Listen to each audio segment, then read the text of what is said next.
Hi yogis, you made it. We are at the last slide. We are looking at integrating menopause yoga into your daily lives. And I know that sounds like a lot because even saying it out loud, I'm like, ooh, we already have enough going on in our lives. It's already busy. And sometimes carving out time for ourselves is very difficult, but it's also very necessary. So taking 15 minutes max a day to do some yoga, to decompress, to do your menopause yoga, do breath work. You don't always have to do the physical asanas. Sometimes it's just you need to go into child's pose, open your third eye, and start doing rounds of what breath work works for you. And then you're able to calm your nervous system because you could feel it stop. I know I do that every day if I can't do some form of yoga. So when I talk about doing yoga every day, it's not just the asanas and having a sequence. It might just be sitting and breathing, or it might be listening to meditation. It might be just standing outside and grounding on the ground. It's a lot of different things of how you can integrate yoga into your daily life. So with that being said, there's so many limbs of Pantajalis. So your yamas and niyamas is where we usually start so that we can start discovering our internal world and how our internal world allows us to show up for our external world. And that allows a lot of reflection and self-discipline and self-growth, which are part of our niyamas and yamas, which is beautiful. And it doesn't just say that we do it once, it's continual.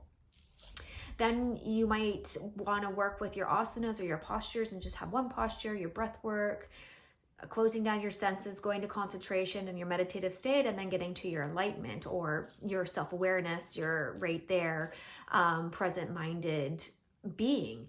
And that is the goal of yoga and anything that wants to get us to be who we really are. So that being said, integrating it in is going to be different for everybody. But the tips I give is if you're integrating yoga or trying to have more of a yogic lifestyle or integrating one of the limbs into your life, because if we do it all at once, it's going to be overwhelming. It might just be one limb. So it might be, oh, I want to integrate by breath control and an asana so that I can sleep better.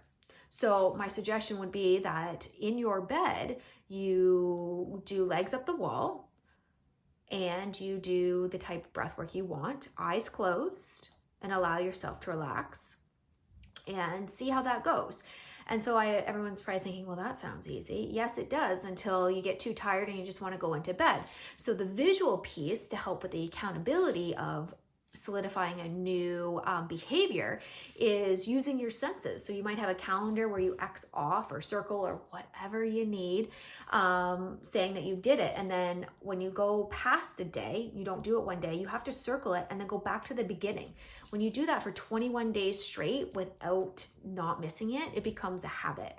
And so my habit of yoga and working out, or moving the body, I should say. I don't work out heavy weights every day. I do a yoga or a Pilates, and then I do heavy weights once or twice a week, but I'm moving my body on a daily basis. And I want to do that for at least 20 to 30 minutes just because it allows me to feel better and allows my symptoms to decrease. So just integrating some type of movement and breath work to begin with is amazing.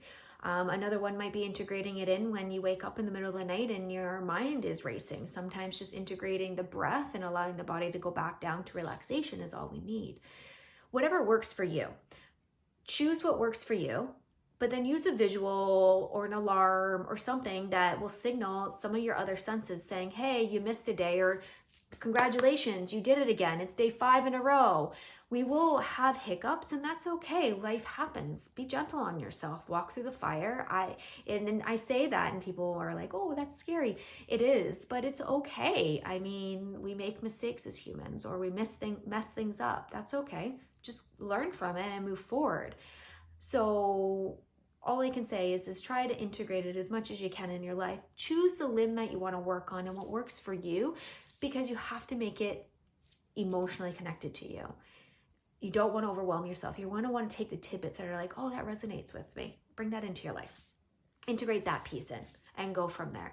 It's the best piece of advice I could give you. And just know that when you do integrate yoga into your life on a daily basis, or whatever you define your integration as, it allows for a whole being transformation. So body, mind, and soul become one.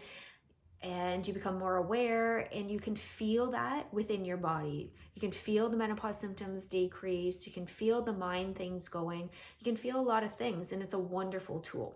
So integrating yoga and menopause yoga into your life the way you need to is the best piece of advice that I could give any yogi out there. But also uphold your niyama of self-discipline and utilize another sense to keep you on track. So writing, I missed a day, circling, alarms, using technology, like I said, whatever works for you, integrate it in. Well, with that being said, my yogis, this is our last slide, and I'd like to thank you, and I hope you enjoyed this course, and keep going with your yoga, and just know that you're a warrior, and the light in me sees the light in you. Namaste.